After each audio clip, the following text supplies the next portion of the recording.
لاڤا مەلا بەختیار جیابوونەوەی لە بافڵ تاڵەبانی ڕاگەیاند.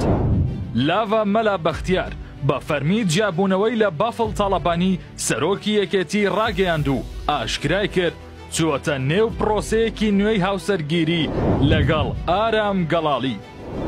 پێش 9 مانگ پایتەخت میدیا وەک یەکەم میدیا لە هەرێمی کوردستان بە پشتبەستن بە زانیاری دروست و سەرچاوەی متمانە پێکراو هەواڵی جیابوونەوەی لاڤا مەلا بەختیار و بافڵ تاڵەبانی ڕاگەیاند و ئاشکرای کرد.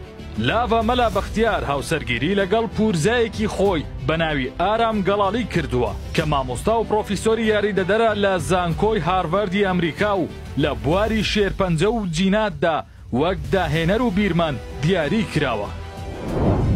ئێوارەی ئەمڕۆ لاڤا مەلا بەختیار لە فەیسبووکی خۆی بە فەرمی جیابوونەوەی لە بافڵ تاڵەبانی و هاوسەرگیری لەگەڵ ئارام گەڵاڵی ڕاگەیاند.